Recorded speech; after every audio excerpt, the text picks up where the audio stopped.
3, 2, 1.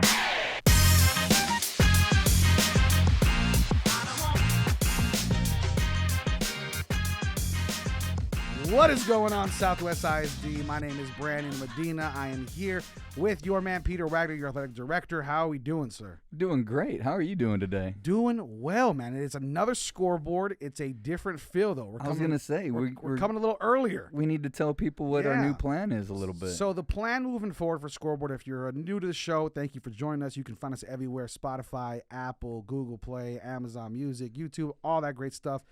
Subscribe, leave a great comment. Again, if you have nothing nice to say, don't say it. But we do appreciate you guys listening. Usually the show comes out on Thursdays. Now, Scoreboard is the official Southwest ISD athletics podcast where we talk all things SWISD here in San Antonio. It does usually come out later on in the week. However, we thought with this new year, we want it to come out sooner so you have a little bit more time to digest the content, maybe do your own research or go check out a few games coming up in the week. So we'll be trying to get these out to you Monday or Tuesday instead of Thursday so that by the time game time comes around, you know all the players, all the playmakers, exactly what to know about the schedules coming up, so all that great stuff. So this will be the schedule moving forward, but we are still here. Again, I'm Brandon Medina, your athletic director. Peter Wagner is also with me. We are your co-hosts and hosts all together throughout the year for all things athletics.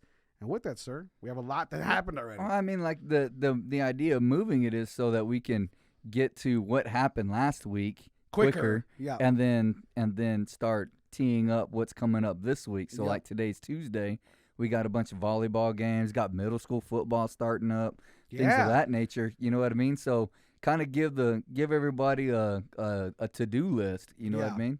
And things like that. So middle school football is starting up. We have some internal, I wouldn't say rivalries, some friendly competition is going to be starting up here soon. Volleyball, you just mentioned a big tennis matchup that we had. Football's in full steam ahead now. We're going into week 3 now. So, I mean, volleyball season's probably almost halfway over. They start district on Friday. So it's on like Donkey Kong. That's right. So where do we want to start, sir? Tennis. Well, let's start with what happened last week, and I think the lead is a first time to my understanding. There'll probably be people from like 1981 or something like that will tell me differently, and that's okay. And I tried to do a little research from my man Mike Luddian, who's been here since the beginning. But, he said that no SWIST team, or actually Southwest High School, had not beaten Medina Valley in team tennis since he's been doing it or since he can remember. I don't know how long that is, but that is definitely the 21st century and things is what I'm understanding. So what happened last Thursday was the Legacy Titans, we said it was going to be a big match. We did. They won 10-4, sir. Wow. Which puts them in the driver's seat to win the district. They're one of your not worst to first, but was like tied for barely making the playoffs. To they got a big Fire and Armor matchup. They've beaten Medina Valley was a playoff team last year. McCullum was a playoff team. They got to play Wynn. They get Wynn at home, and then they got Southwest in the final Fire and Armor. The week of Fire and Armor Bowl, I think, or the week right before. Oh, man, nice. Something like that. No, I take that back. It's in early October. But, yeah, it's a big week for the Legacy Titan tennis, the Titan Aces. Something first time that hadn't been done in a long, long time, if not ever. Wow. Well, Legacy has been putting the map quite a bit throughout, right? Since we've been doing the show over the past year, we've seen cross country take a step forward. Two cross country district championships, 2 football district championships. I mean, their way possibly to a tennis championship. And listen, we're not keeping count here, but if we're keeping count, also leading the Fire and Armor Bowl. They are also leading the Fire and Armor Bowl. I mean, Legacy's making big splashes, in their tenure. I agree, sir. So it has been what? Has it been 6 years since the school's opened? 6 or 7? One of the two, right? 7, I think. This is our 2023. So this will be the 7th year. I think this is Fire and Armor Bowl. Something like that. A lot of big time things coming out of Legacy for just a school that has not been around for a super duper long time, but has already seen graduating classes move throughout it. And I mean, overall has a lot of young talent and talent that now is seniors as leaders that we're seeing have opportunities to take SWISD to new heights, not just legacy. Amen. And so tennis, looking great. Volleyball, sir. Let's talk a little bit about volleyball. What do we got in volleyball? So volleyball, it was an interesting Friday. Yeah. Friday we had some water main issues at Legacy, which caused some disruptions, some disruption for and football? some things like that for football and volleyball. Yeah. And so the Titans staying on the Titan train. The Titans got moved to Southwest High School real quick so we could get that game in against Lytle. Yep. And they turned around and beat Lytle in 4 games, 3-1. Lytle had a quick ride home. Yeah, just right down the road. Just right down the road. My quick ride understanding home. was they had some people in the band, so they had to get home too. Oh, so, yeah. So the Titans got a win. The Lady Dragons took one on the chin to Floresville in Floresville. So the football team got a W and had to kind of pick up the girls on that. But they get to come back tonight. Go. Just get back on. Let's roll. Yeah. And stuff. So they got Burbank tonight. So one last tune-up before the district season. It's kind of like, you got that team that's undefeated or they're going to an NCAA tournament, something like that, and you're like, you kind of want them to get knocked off a little bit just to kind of get back down to earth. Get back down to earth. And I feel like, okay, that might be one of those things. Maybe. So district play, when does that start up? So just so Friday night. So Friday night, this Friday, which is going to be September 9th, you can go ahead. No, or September 8th. September 8th will be district play. Do we know where the Dragons and Titans are? The Dragons are at home against Eagle Pass Win. Okay. And the Titans are away.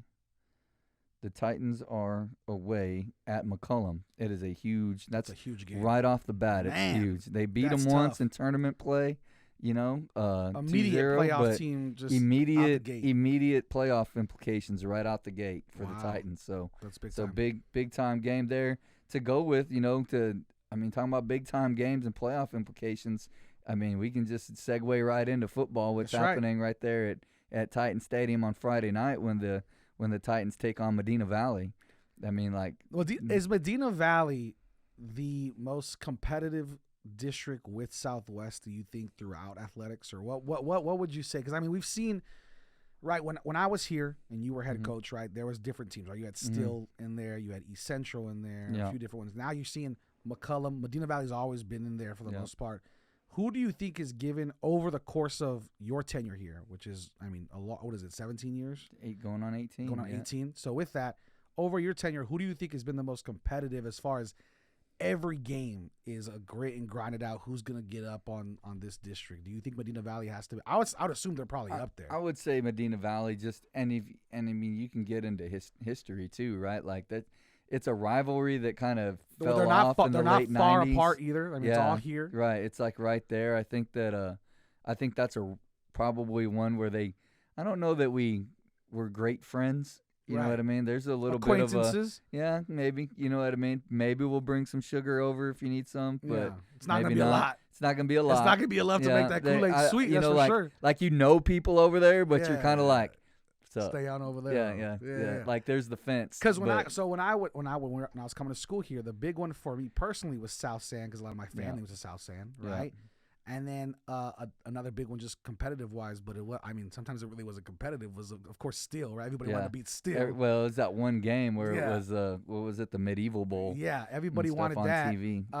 And you had the East Centrals. That was another close one. East Central's when we were a 6A school. I feel like East Central was a big one for a while, because for like 6-7 straight years we were in the same district. We were always going at it. They were always pretty close. And then in football and everywhere else, you would make playoffs, and it was always like Brandeis or one of those guys O'Connor. going. We did O'Connor like 5 years in a row. But I'm saying, I feel like when we talk about schedules, right? The reason I bring it up, when we talk about games, whenever you say, and no disrespect to anybody who's graduated from these schools, I'm just saying as an alumni and as somebody who's here on the district, right? When we say against McCullum, right, for instance, a lot of people have family who goes to McCullum, cousins, aunts, whatever, right? A lot of people have family who go to South San, whatever, Medina Valley, I'm sure. But for some reason, Medina Valley, when we hear that, it almost feels the same as like, Lakers, Spurs. Like, I think there's 3. It feels like it pops into my head of like, oh, that's a big game. I feel like there's 3, and I feel like it kind of depends on when you went to school here. That's true. And so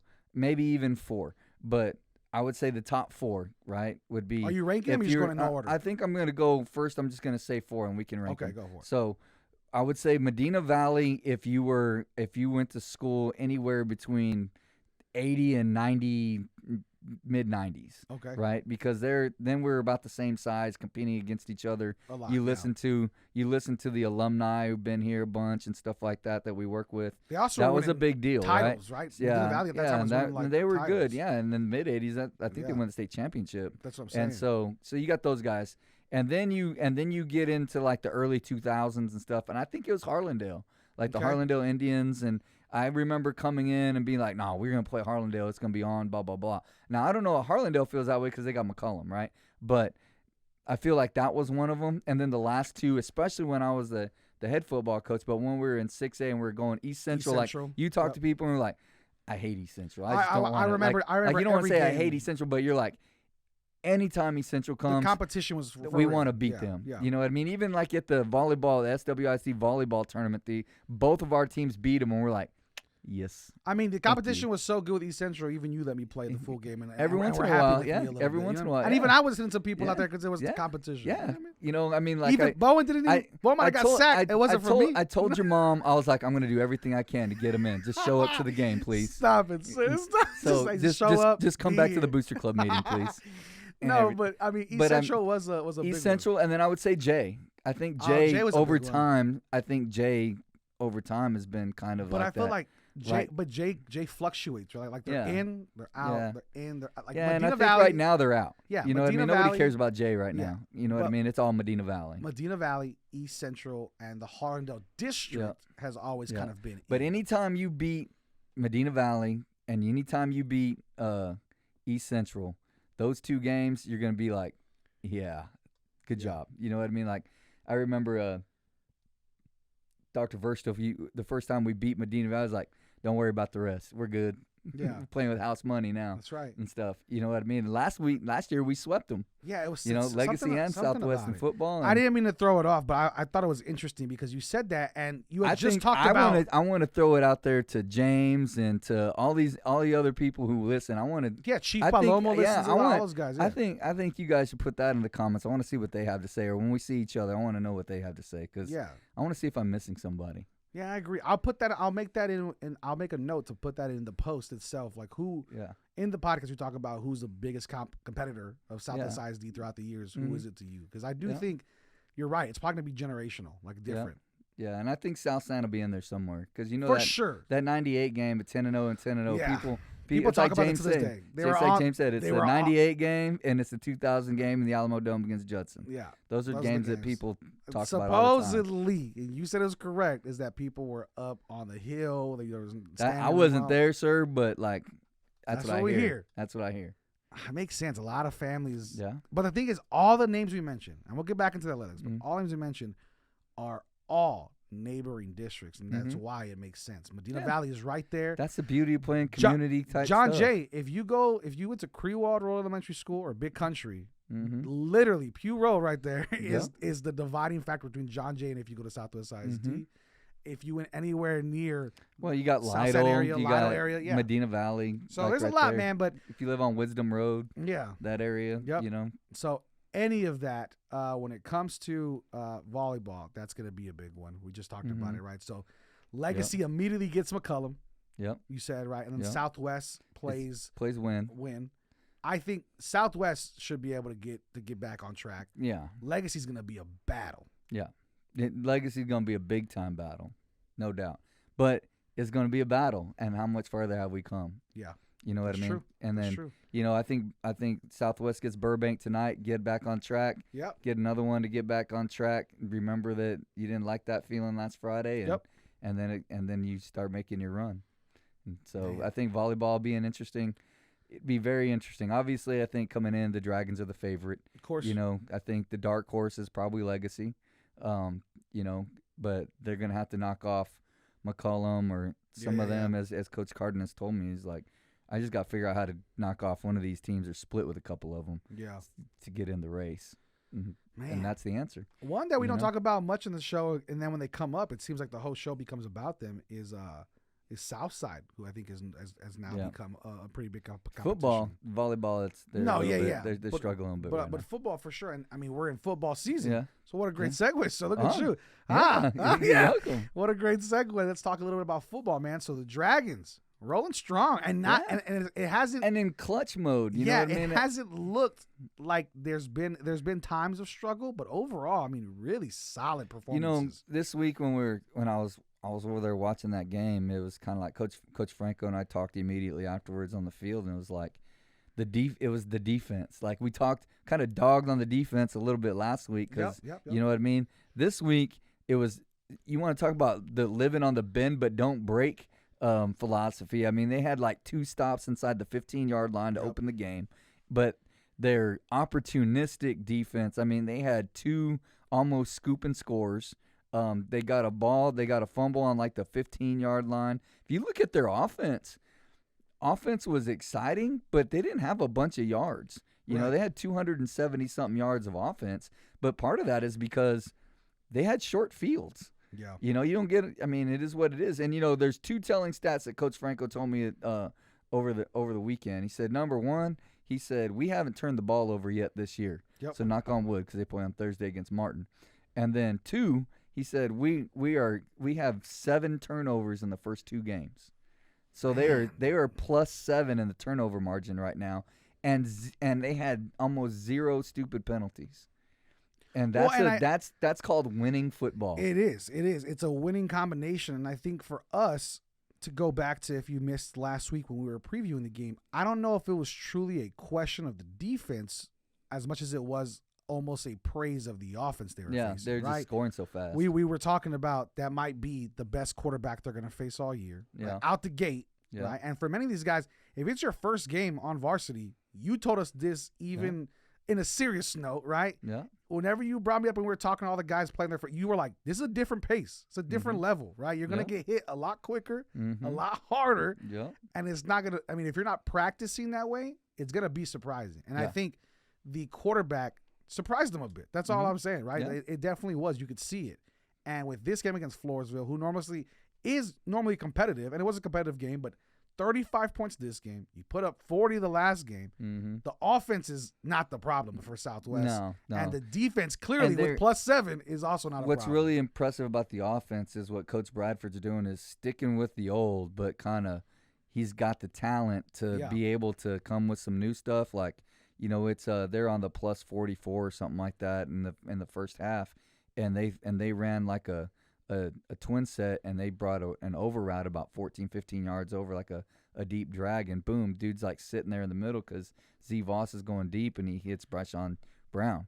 And those are things that when you can capitalize on 2nd and 8, 2nd and 9, 3rd and 7, 3rd and 8, and you can make those plays, you got a shot at doing some good things. Talk to me a little bit, and on you know, we love to mess around on the show. We love to play around. If you haven't caught that yet, but with that, the bread and butter of Southwest ISD has always been we're gonna smash you in the mouth and run the ball. Yep. The passing in volume was really solid for the Dragons, right? Talk to me a little bit about Timothy Olage and they threw for 170 yards. Yeah, and a couple of touchdowns, right? That's 2 or 3 touchdowns. Yeah, but I mean, looking at it, right? That's not a Southwest norm for the most part. No, I think the last time we were doing something like that was probably with Bowen. Yeah, like back and I mean, he had a great left tackle. But I mean, overall, I mean, I don't know who that was because it wasn't you. But overall, I mean, they really were the passing offense was really solid versus the rush, right? Normally, you're seeing 100 people who are in the 8, you have the number 1 guys going 120 yards rushing, then 80 yards rushing. We saw the highest was 60 yards rushing, but then Voss, your boy Voss, goes over there for 109 yards on seven catches and a touchdown. Yeah, that's the thing. I was looking at the other night. I was like, I think who led him in carries? Was it Job or is it? I think it was Stemley. Stemley, right? Yeah. Charles. So I think Charles had 12. I think Tyson had like 9, and John Mills had like 8. Yeah, something like that. But we did talk about Tyson Dean last year as a junior. Dude is explosive as a senior. Well, and so going back to what you're saying though is, they have so many, right? And they do a good job of spreading it around. Yep. But then you got guys like Voss and Bryshon Brown and those guys that can take the top off a little bit. But with 1 second left in like the half or very little time in the half, we throw a 9 route basically, and he just runs by him and catches it again like he did the week before, touchdown. Just changed the face of the game after getting a stop on downs. And so being able to do all those things, but at the end of the day, like I said, they're mixing up the old with the new. But when they had to have it again on 4th down to call it a day, it was funny because I'm standing over there about the 20-yard line, and they put Tyson in, and it's like 4th and 2 or something like that. Yeah. And we've been running kick left the whole time, and number 68 missed his block a couple of times, and in great coaching fashion, like, you got this. And that man on 4th down, they call it, and he's obviously you probably wouldn't have gotten this block. You're a liar. I mean, like, I would have figured it out. Man came flat down the line, boom, kicked the corner, and Tyson untouched 60 to the house to win the game. And Coach Franco's like, kick left. He's pointing at me, kick left. I thought he was going to hurt himself for a minute. But yeah, that was pretty cool. And, mixing the old with the new. Well, what's cool is we're talking about Tyson Dean. We talked about Stemley, right? Our boy Charles Stemley. Charles Stemley leads the team and carries this game, right? Mm-hmm. Tyson Dean leads the team in yards per carry as far as just like yardage, right? He has 60 yards, average 12 yards a carry, crazy because of the long run, right? Now, with that, guess who leads the team in tackles? Tyson Dean and Charles Stemley as well. So this game was on both sides of the ball. They came out ready to go. Tyson Dean has 11 tackles, Stemley 10. Quintanilla has 10, who had 10 last week too, I believe. Yep. And then you have Pusateri, who had 10 tackles too. This team makes their tackles. You can see they have the sacks, they have the interceptions, they have the turnovers. This team is starting to look very much complete all around as a squad. Yeah. Now, everybody can get better, right? Everybody. Now, and Coach will tell you that, he'll be the first one to tell you. Yeah. But he also told us before the season, he said, this is probably the best skill group, right? In a long time. He was like, we are deep at every skill position, right? He's like, there's certain places that we can get better, but they're fast and they are athletic. So man. first scrimmage, Coach Frago shows me, he's like, look, first 12 plays, we just scripted plays for who we're getting the ball to, so everybody made sure everybody got the ball and stuff, and they scored like 7 touchdowns. You know what I mean? It was like, boom, all right, we're throwing it to Voss here. We're throwing it, Tyson gets yours. Joe, you get yours. Yep. Tim, you get yours. You know what I mean? And kudos to Tim Alage, for being kind of the maestro, making sure these guys and Coach Bradford and those coaches making sure everybody kind of gets that. You know what I mean? There's not one dude. They're a team, and that's pretty cool. Well, and what I wanted to highlight, too, is we're talking them up, and obviously listeners are like, hey, you guys are SWISD people. Of course, you're going to talk up Southwest High School. I mean, like the thing is wait until we start talking about Cano Esquivel and Fabian Ramos and them, and James Ross and those dudes. But when we're talking about the team they went up against, this isn't a slouch, right? No, I mean, Floresville's not bad. They shut out Floresville. Their quarterback threw for 179 yards and a touchdown. Their running back went 18 for 154 and a touchdown. That dude's a G, man. Yo, I mean, you're talking about Adriana Wilson at Floresville, solid running back. Wide receivers, another guy, 8 for 109 and a touchdown. Similar offenses, better defense, right? Defense wins out. We know that. Yeah. So, big shout out to the Southwest Dragons, though. I mean, absolutely solid performance, 2-0, going into a big game. What's your expectation for the next game? We're playing Martin. Martin's tough squad. I think the hard part of Martin is making sure that you two things, that you don't take them lightly, that you don't go down to Laredo and lose to Martin. Yeah, you know what I mean. So 1, and then 2. I'll tell you a great Martin story here in a minute, and then 2 is coming out healthy. You know what I mean, because the next week is picks up is Southside, and that one is legit. Was huge. That's a big game. And so, taking care of business. Who was it last year? I it was Southside again. No, but I could be wrong. I think we talked about either Southwest High School or Legacy. Did one of them lose to Martin last year? No, they lost. Legacy lost to. It was somebody. Oh, was it not Wynn? I think Legacy lost to Cigaroa. There was one team that was, I think, 0-4, and we kept saying you can't take a team lightly. This is a very similar situation, right? You're 2-0. This team's 0-2, right? You're going into Martin territory, though. They're not coming here. Yeah, on a Thursday. On a long weekend. And that bus trip can be really fun and exciting and hyped up, and you got to get locked in as soon as you step off that bus. Yeah. And I think the Dragons will pull it out, but you're right. I think you definitely cannot sleep on what it is, because right now their rusher over there is averaging 162 yards per game rushing. I mean, that's big time. That's a lot of yards. That's a lot of yards. Yeah, I don't know if we can count, but that's a lot of yards, everybody. I don't know. That seems like pretty high. Christopher Dillard over there is pretty solid. Are you sure you're on Laredo Martin? I'm looking at Laredo or Arlington Martin. No. Said, I'm sure I'm looking at Austin West. That's what I'm seeing on Max Preps. If you got a problem with it, hit up Max Preps. But with that, overall, though, it looks to be hopefully another win for the Southwest Dragons. When it comes to legacy, though, man, big win at home. I think first, hats off to the Legacy Titans coaching staff, kids, admin, everybody, because, at 4 o'clock we get a call like, we probably ain't playing tonight because we ain't got no water. Somebody decided to not do the right thing, and now we don't have water. Yeah. And so, that's the second week in a row where they've had to figure things out and deal with adversity. And so kudos first to them, to the coaches, to the kids, everybody, because playing on Saturdays, especially when you didn't expect it on Labor Day weekend. It's true. I mean, rough. You know what I mean? So kudos to them and getting the win. So that's big. But, hey, I mean, shout out to – there's a lot of we had a big dude, a big D lineman get a pick, almost pick-sixed it until he got caught and stuff. At the end of the half, you had all kinds of big defensive plays. But I mean, hats off to Fabian, who always gets knocked around a little bit and gets back up. He's a warrior, and Cano Esquivel for just deep balls. Jojo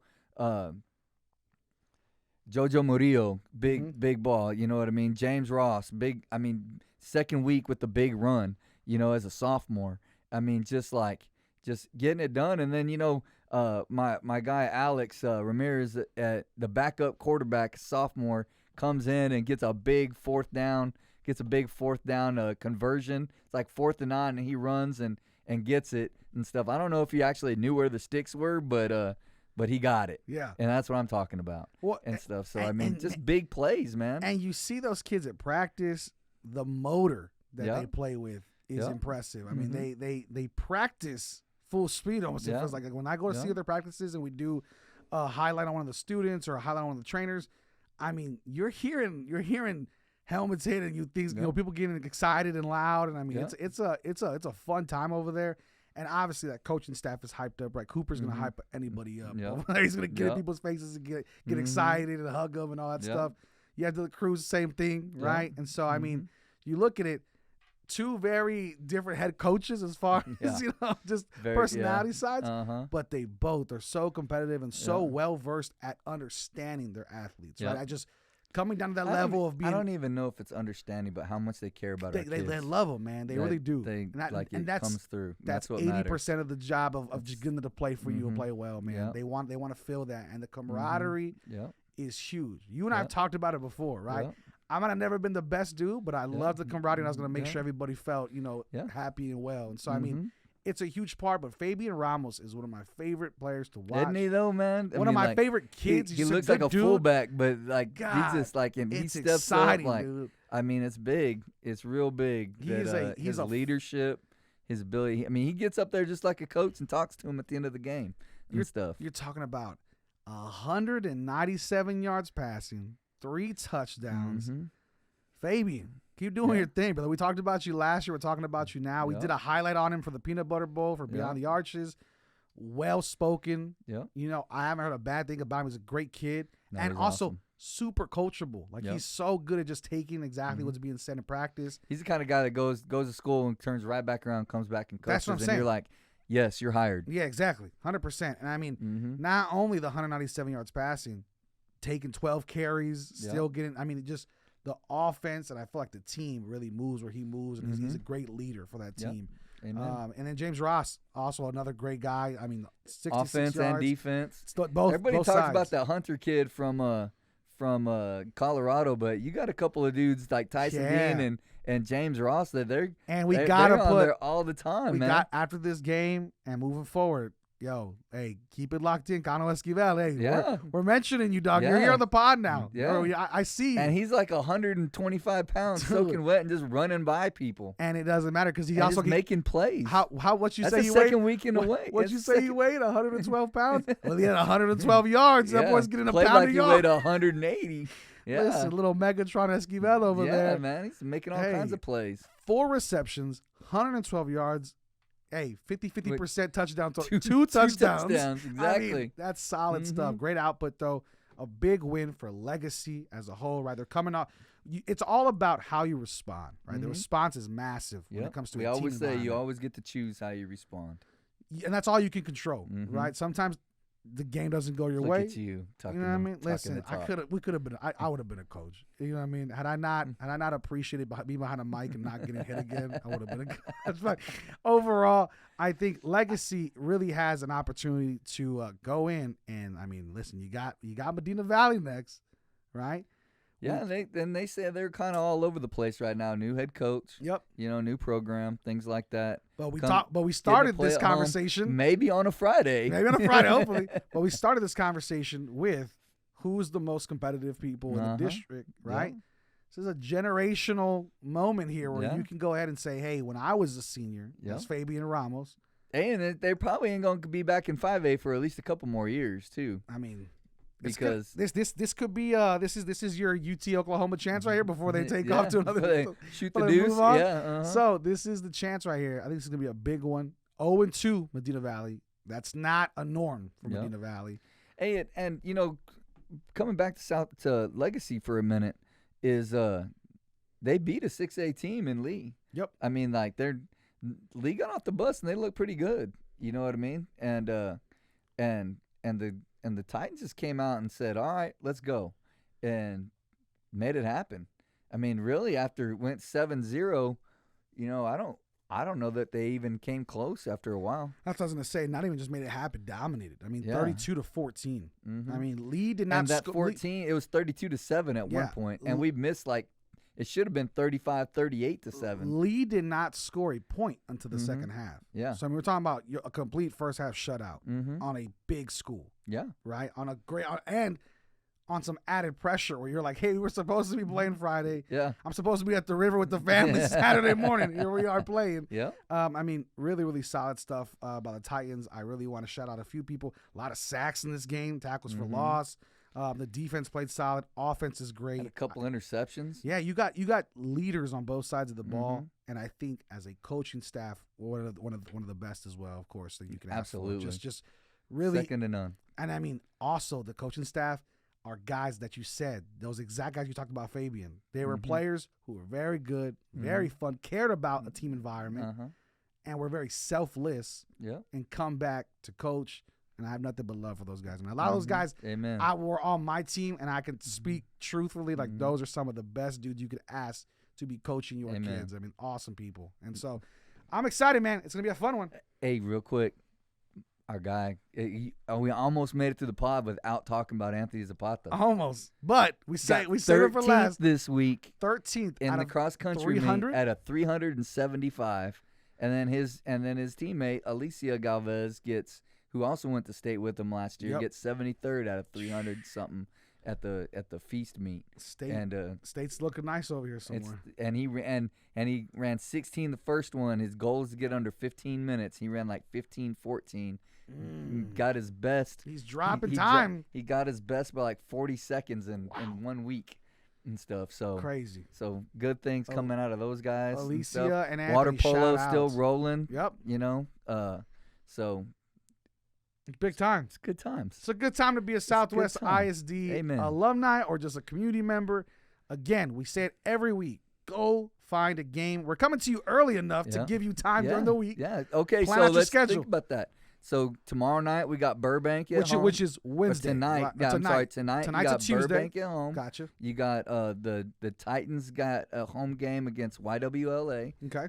In volleyball. Thursday night. The Dragons are going to Laredo. Yep. But you can catch the Dragons tennis team is playing McCollum. Big one. That's a big one and everything. So that's a big one. And then you got tonight you got middle school football. That's where I'm heading right after this. And then you got on Friday night Medina Valley and Legacy. Medina Valley and Legacy. McCollum and Legacy and volleyball, but that's at McCollum. And then the Dragons got Win at home. So it's a big night for Legacy on Friday. It's a big night. Yeah, it's a big time. Well, big time athletics happening here at Southwest ISD. Again, thank you for joining us. If this came out of nowhere a little bit, we apologize. We switched dates a little bit. We just talked about it and said, let's give the fans. I want to see what everybody says about who, like ranking who's the most competitive. Who's our other group. district. We're not like a big who's our biggest rival, but I mean, it's kind of like that. Yeah, I won't say rival, right? So when you see the post and you read the post, I'm not going to put rival because we have people that we don't want to make upset. Yeah. But you know what I mean. Yeah. You know, hey, listen, you know what I'm saying. People, when you see them, your blood boils just a little bit on that day. Every person in San Antonio, the first question you get is like, hey, where'd you go to high school? What does that answer make you feel like? Mm-hmm. Right? What does that? Yep. If they say Medina Valley, if they say John Jay, if they say East Central, right? What does that make you feel like? South San especially. I want to see what people have to say. We'll see. We'll see what happens. But this is going to be it for Scoreboard. This is our first podcast on this date. It will be coming out, like we said, Mondays, if not Tuesdays, the latest moving forward, so we can give you plenty of time to plan up. We will be promoting it through social media a lot more. We'll promote it probably 2 to 3 times a week just so you can continue to hear it, share it. Again, go subscribe to the show on Apple Podcasts, Spotify, YouTube, Google Play, Amazon Music, anywhere you can hear. Make sure you let us know when we post on Facebook, Twitter, Instagram, wherever. Who is the most competitive district with Southwest ISD? Is it a generational thing?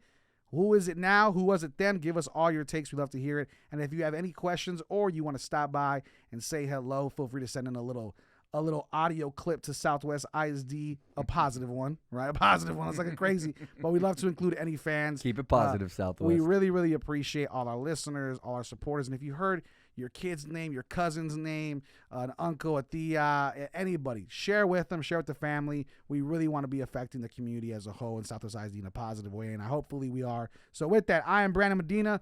That is your athletic director, Mr. Peter Wagner. For all of us here at Southwest ISD, we always end the show with one thing, and that is, we are Southwest.